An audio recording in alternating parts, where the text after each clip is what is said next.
You're listening to True Crime Feed.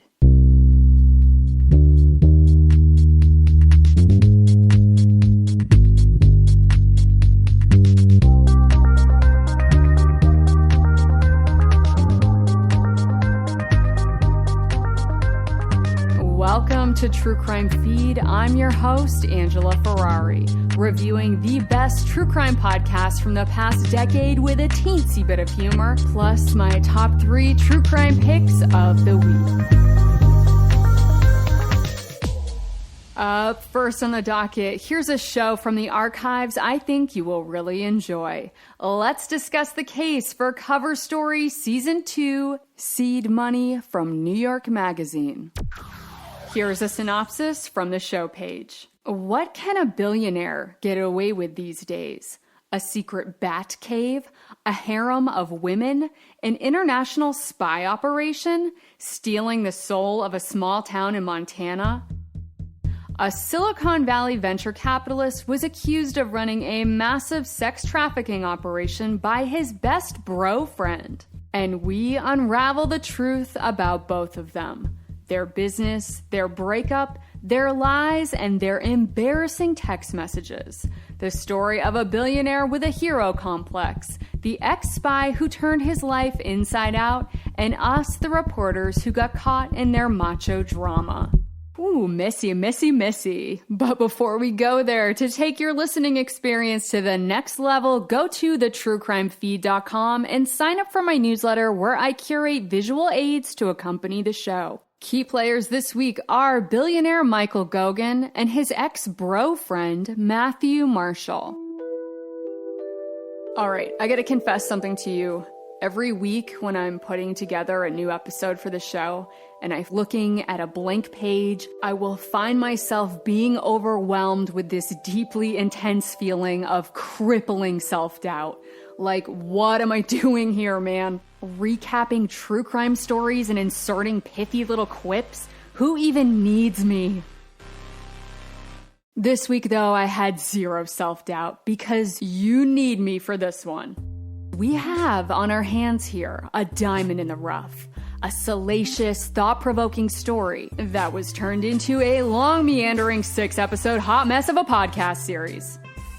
It was so confusing and rambling that I originally quit after episode 3, but I couldn't stop thinking about it and I was dying to know the outcome. So I dredged through the rest of Cover Story Season 2 to get all the deets. And now I have them for you. After sorting through this junk drawer of a series, throwing out the unnecessary loose rubber bands and twist ties, I've brought you a nice, clean, organized story about some filthy billionaire drama.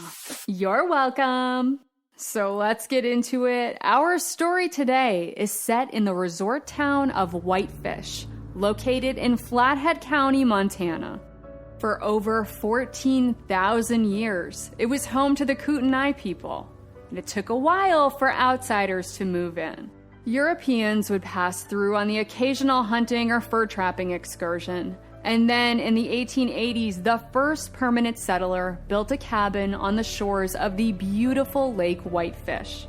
He recruited other men to the territory and started a big logging operation, damming up the river, then releasing a great rush of water to send the logs southbound. That's when this northern Montana territory really started going through changes. Next came the railroad, and fun fact, before it was named Whitefish, this territory was called Stumptown because of the logging and all the huge stumps that remained around the downtown long after the trees were cleared to build the train station. After World War II, the first ski resort was developed, attracting wealthier outsiders to the town.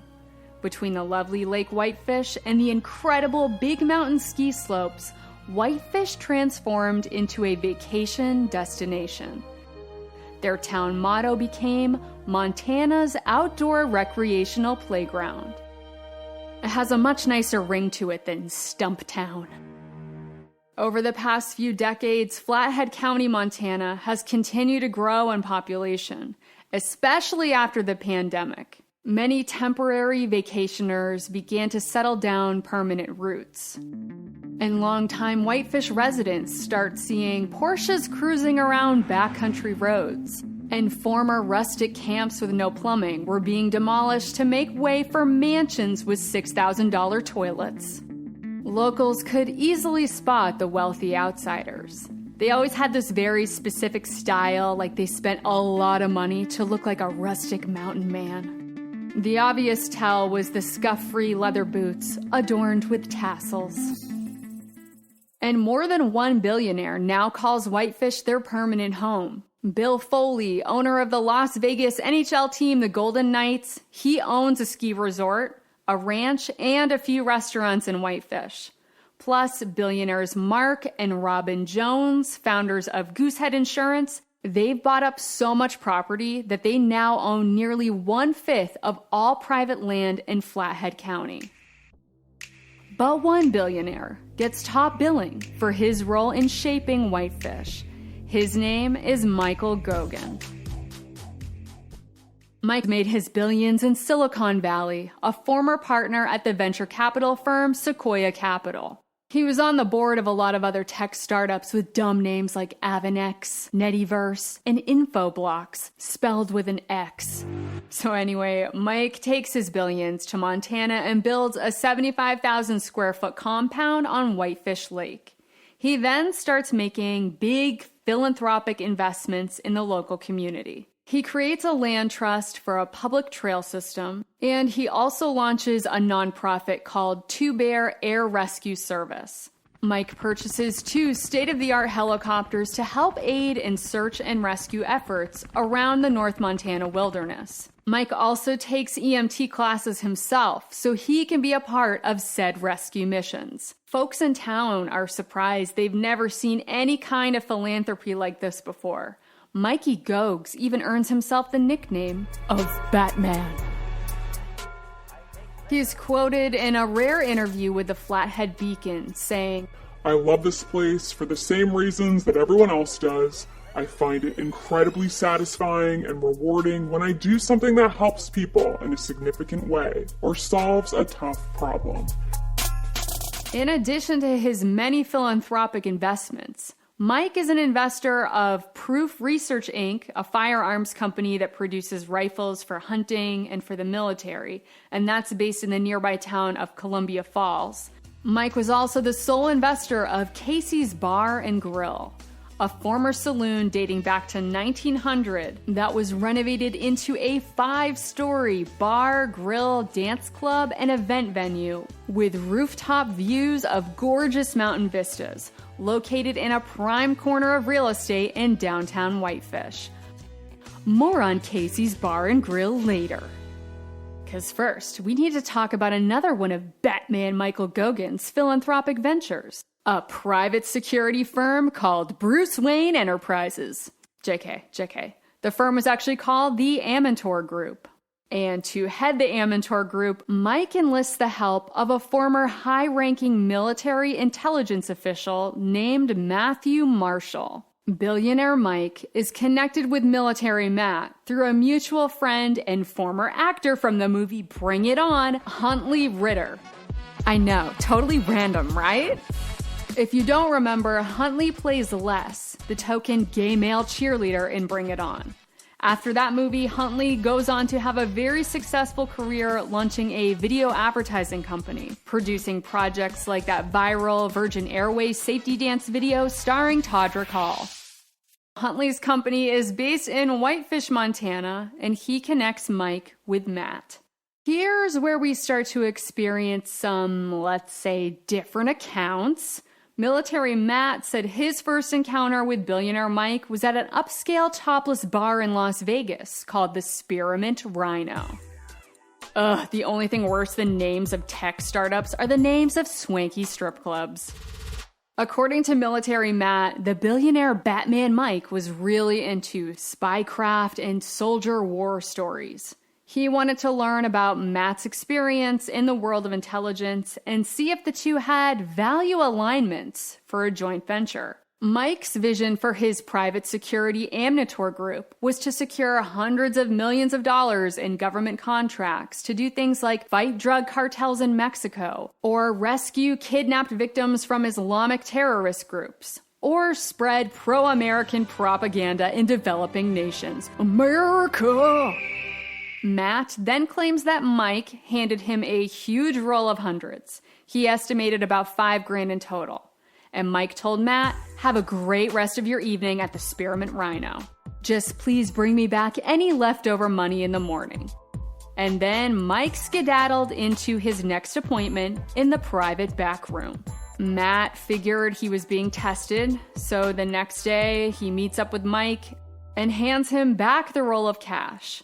Mikey Gogues is super impressed and immediately hires military Matt to be his right-hand man in Whitefish, Montana. Matt starts out running private security for Mike. Mike, of course, has a lot of things to secure. He has a huge Montana compound, a private jet, lots of fancy cars, and his local businesses. So he needs Matt to keep an eye on things and put fires out while he's away. For example, the manager at Casey's Bar and Grill might have been snorting coke on the job, smuggling out booze, and stealing money. So Matt was in charge of taking care of stuff like that. Not exactly what he signed up for, but it was easy work for Matt. He was getting paid well and got to go home to his wife and kid every night. Plus, he's developing a very close bromance with Mike. Over the years, military Matt found that he could really open up to billionaire Mike about his time in the service, which involved a lot of trauma and near-death experiences. Matt was a former elite member of the Force Reconnaissance Division in the Marine Corps. He had once ran a covert mission in Syria and was captured, tortured for a week, and narrowly escaped. He also tells Mike about his best friend in the military who had been killed by a sniper, and Matt risked his own life to recover his body and bring him back to base. Matt had his deceased friend's name tattooed on his body, as well as the Force Recon insignia. After completing his service in the Marines, Matt worked for the CIA and then later on as a consultant. Mike is one of the first civilians he's felt comfortable with sharing details of his military career. And there is also some progress being made in the newly formed Amnitor group. Mike has hired Matt's CIA buddy John McGuire, a former go-to agent in Iraq during the Bush administration, and also another former CIA member, Mary Beth Long. Billionaire Mike is busy working to secure government contracts for private overseas missions. While waiting for all of this to get up off the ground, Matt is spending most of his time being Mike's errand boy, stalking Mike's house and downtown condo with snacks and Viagra before Mike is scheduled to fly in with a lady friend or two.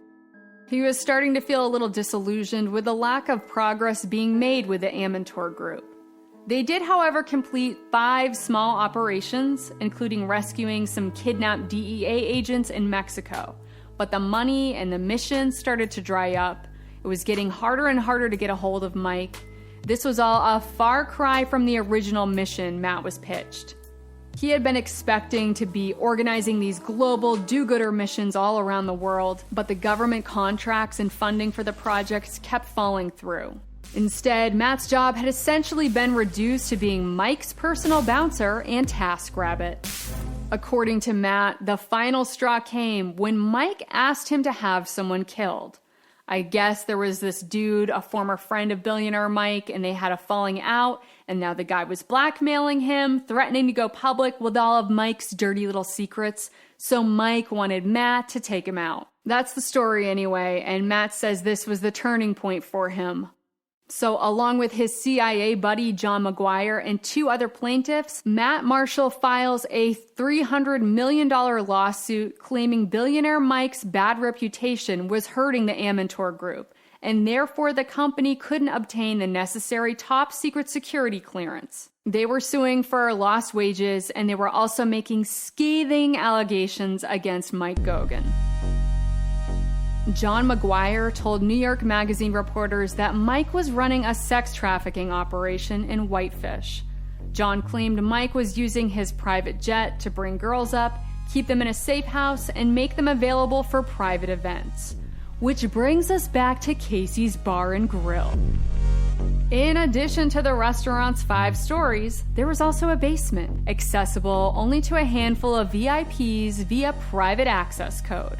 According to John and Matt, the basement of Casey's had a boom boom room, equipped with a stripper pole, a glass shower, and various lateral surfaces for sexual activities. These allegations came out about 5 years after a separate $40 million lawsuit was filed against Mike Gogan by an exotic dancer named Amber Baptiste. Baptiste claimed that she was physically and sexually abused by Mike, and she claimed he also infected her with an STD. Mike Gogan was let go from Sequoia Capital after these allegations became public. Mike admits to having a long-time consensual affair, but denies any abuse. He goes on to successfully countersue Amber Baptiste, saying that all the claims made against him were false and merely a ploy to extort more money after he had already generously given her $10 million. And Amber wasn't the only gal getting a payout. According to New York Magazine, Mike Gogan had given large payouts to at least 30 women. Mike had to amend his tax filings from 2012 to 2015 to disclose IRS gift tax provisions.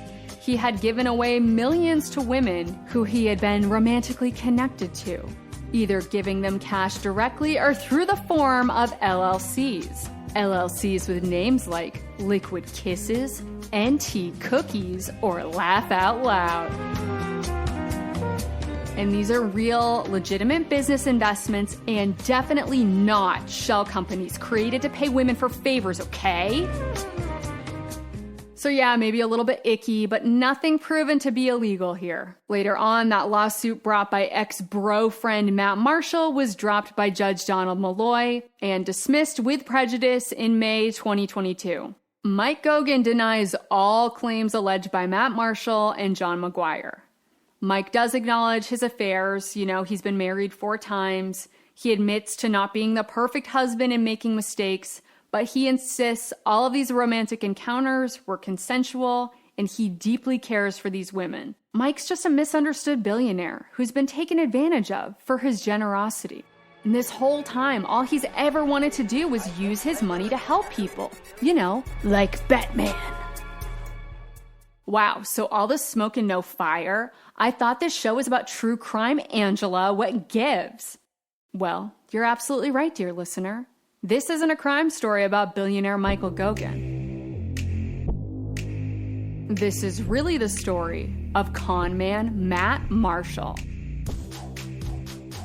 That's right. This is like one of those 2-in-1 optical illusion paintings where you think you're looking at a scathing portrait of a billionaire with blinding white teeth. But in actuality, it's a blistering profile of a muscle-bound meathead who pretended to be a high-ranking official in the U.S. military.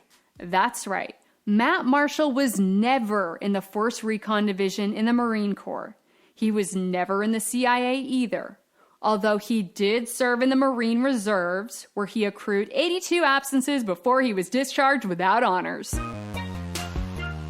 Matt had multiple burner phones and numbers that he used to gain credibility. He'd do things like make it look like he was getting frequent text messages from bigwig CIA official Coffer Black. But instead of a long, storied military career, con man Matt Marshall had been an Indiana state trooper until he was forced to resign for being a suspect in a burglary. Later on, he was in Iraq for a stint, but not as a high-ranking intelligence officer, instead as a private security hired gun working for Blackwater. That's where he made some of his first military contacts. He would inflate and exaggerate his service to gain clout. But the second anyone questioned his credentials, he'd ghost them.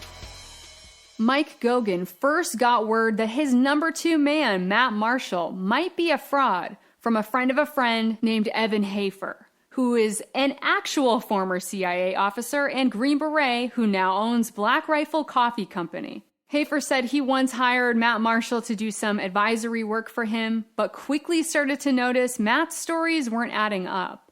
Matt was basically describing one-man superhuman operations that sounded more like plots from the Jason Bourne movies than any real-life missions Hafer had ever encountered. So Evan Hafer contacted some former Special Division Force Recon Marines. None of them had ever heard of Matt Marshall. When billionaire Mike gets word of this, he decides to do some background checks of his own on Matt and quickly realized he had been defrauded.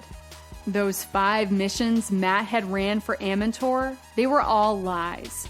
Matt told Mike he needed $750,000 for supplies for a secret operation to fight ISIS leaders. Not only was there no overseas mission, Matt had never left the country. Another time he was supposed to be in Syria fighting terrorists, Matt was instead in Miami with a mistress buying jewelry. All 5 missions had been fake. Matt Marshall had simply pocketed the money and spent it on girlfriends, family, and another secret family, which came as quite a shock to Matt's longtime wife. In July 2020, the feds indict Matt Marshall on 10 counts of wire fraud and money laundering. And on top of all that, he hadn't been paying taxes on any of his earnings from Mike. Oh boy. In 2021, Matt Marshall cuts a plea deal. He's sentenced to 6 years in federal prison, and he maintains his innocence, claiming his lawyers bungled the case. His friends and former Amantor colleagues swear they had no knowledge that Matt had been lying to them, and they were merely victims of his fraud as well. Billionaire Mike Goguen still lives in Whitefish, though Casey's bar closed down in 2022. His reputation remains mostly unscathed, and life has moved on business as usual in the northern Montana town. In my opinion, everyone in this story is lying, at least a little bit, or they're afraid to tell the full truth, especially the longtime locals of Whitefish. Pull up a bar stool and you'll hear whispers of wealthy men's bad behavior, slipping $100 bills down a young hostess's shirt, or following a teenage-looking girl into a dressing room. No one wants to go on the record and report these incidents to the authorities. So these rich dudes in their expensive leather boots adorned with tassels walk around the town, getting to live above the law. I don't know, man. Maybe that take isn't fair. It's easy to blame all the problems in this town on the wealth gap and on folks from away. You could also imagine where this town would be without this influx of money and investment into the community. Whitefish certainly wouldn't have become Montana's outdoor recreational playground. So would things really have been better off without the billionaires? After all, without Mike Goguen, the town wouldn't have Two Bear Air Rescue Service, or the Whitefish Public Trail System, or LLCs set up for former girlfriends like Liquid Kisses, NT Cookies, or Laugh Out Loud. And also, just throwing this out there, I am open to accepting cash gifts if any of you billionaires listening want to amend your tax filings for me. I can't promise favorable treatment on my podcast, but I will pretend that the name of your tech company is really cool. Yes, obviously, there's an upcharge if the letter X is in the name. But I can absolutely assure you, your money will go to good use. Because I'm starting a super secret matchmaking service / crypto exchange for con artists who don't realize they're being set up with other con artists. And they're also being incentivized to get each other to invest in a phony cryptocurrency. Eventually, they'll learn a valuable lesson and change their wayward ways. And I'm thinking of naming my new nonprofit the Fraudsters Transformation Exchange, or FTX for short. No, on second thought, that name sounds way too dumb. Alrighty then, like I said, the original coverage of Matt vs. Mike in Season 2 of Cover Story Seed Money is a bit of a mess, but once you know where it's all going, it's way easier to follow along. And they go into a lot more detail on allegations against billionaire Mike Goguen, and they share some disgusting back and forth text messages between Mike and Matt, describing their various conquests back when they were still in their bromance phase. Those exchanges are wicked gross. My favorite parts are hearing from the townspeople of Whitefish. I think their voices are the most important in the story. And I also really enjoy the commentary from former CIA official and Amantor colleague Mary Beth Long. She doesn't hold back in any of her opinions, which I appreciate. Yeah, like I said, I don't know what it is about this one. It's really stuck with me. I think it's because it's one of those stories where a lot happens that isn't technically illegal, but just feels really messed up. The whole Matt Marshall claiming to be a Force Recon Marine when he wasn't. It blows my mind that stolen valor isn't itself a crime, but jaywalking is. Yeah, I don't know. Maybe I'm getting all worked up over nothing, being unnecessarily whiny and dark and dramatic, like Batman. I don't know. I'm going to pass the cheer spirit stick over to you. What do you think? Are you in your feels too over this story? Email me directly at angela@thetruecrimefeed.com or join the True Crime Feed Facebook discussion group. Keep an open mind and be kind to fellow True Crime Feed friends. Stay tuned till after the break to hear my top 3 podcast power ranking of the week. Hey, True Crime Feed listeners, I have a teensy little ask of you. I need your help to grow my audience so I can keep the stories coming. So I'm asking you to take a moment and share True Crime Feed with 5 friends you think will enjoy the show. Like a fun, awesome pyramid scheme, but you still get to hang on to your money. Cool. And if you want extra gold stars, go to Apple Podcasts and write a review for True Crime Feed. I am an independent one-woman show, and you taking a moment to do this will help me grow and compete with the big networks out there. So thank you so much. Now back to the show. And we're back. Here are the 3 shows currently trending that I think are worth a listen. I present to you this week's podcast power ranking. At the number 3 spot, we have Gallery of Lies. Here's a synopsis from the show page. For years, Helga Achenbach has been among the world's most successful art dealers, but with one treacherous move, he lands in prison. In season 6 of Chameleon, Gallery of Lies, host Bijan Stevens sets out on an international trail of the most famous art criminal you've never heard of. With unprecedented access to an ex-con, Bijan attempts to solve the riddle of who Helga really is and who he might become. Sorry, you guys, I was hoping to be fully up to date on this show. I'm only on episode 4, but I'm really enjoying this one. It's a fun binge listen, especially if you're into art, but find the whole art collecting market a little insufferable. I know I'm not supposed to, but I kind of find myself rooting for Helga this whole time. Is that bad? Let me know if you're Team Helga too when you tune in to Gallery of Lies. At the number 2 spot, we have The Dream Season 3. Here's a rundown from the show page. Past seasons of this award-winning investigative podcast looked at pyramid schemes and the world of wellness. This season, we're getting to know the gurus and life coaches who claim they know the secret to living our best lives. Is it all in our mindset? Or our privilege? Or are we all under a spell? This week I'm on episode 6, where Jane Marie jumps into the world of neuro-linguistic programming with a former magician and now hypnotist named John James Santangelo. Again, I know Jane Marie is side-eyeing everything this guy is saying the whole time, but I gotta admit, I'm kind of picking up what he's putting down. I know. First Team Helga, and now I'm getting spellbound by a former magician? What's wrong with me? Mercury must be in Gatorade or something. Nevertheless, whether I am in or out of alignment with Jane Marie, I'm continuing to enjoy my journey with The Dream Season 3. And at the number 1 spot, we have, once again, Murder in Apartment 12. Here's a summary from the show page. Nona Dirksmeyer is a young beauty queen. Smart and talented, her future is bright. But just days before her 20th birthday, Nona is murdered in her apartment. Police quickly decide their primary suspect is the young man who found her, her boyfriend, Kevin. After all, his bloody palm print is at the crime scene. Case closed?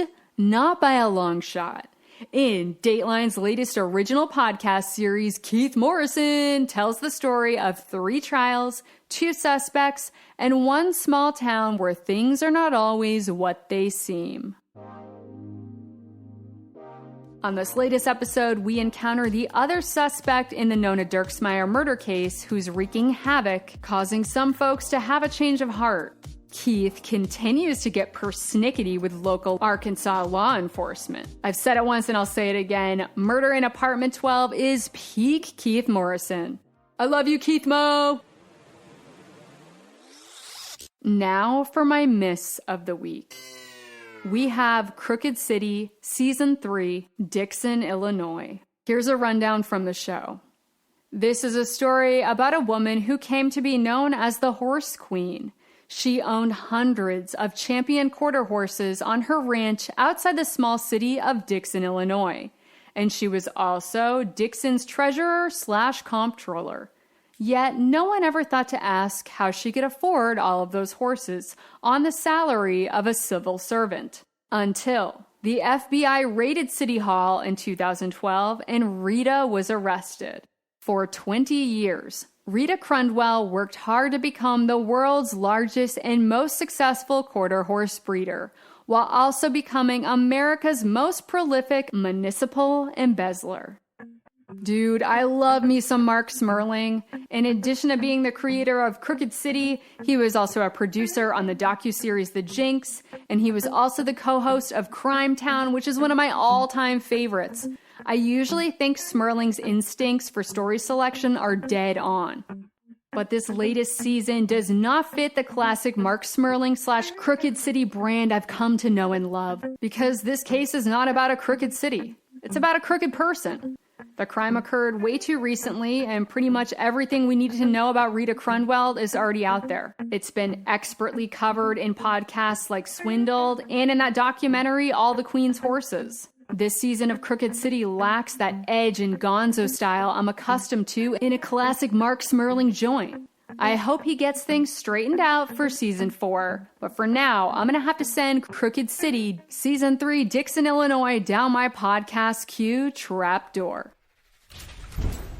Find out next week if Murder in Apartment 12 will remain in the #1 spot as the series continues, or if a new show will move in and take its place. Let me know what trending shows are in your top 3 and what show fell through your podcast queue trapdoor. I'll meet you back here next week to dust off another superb true crime show from the archive for your next feeding fix.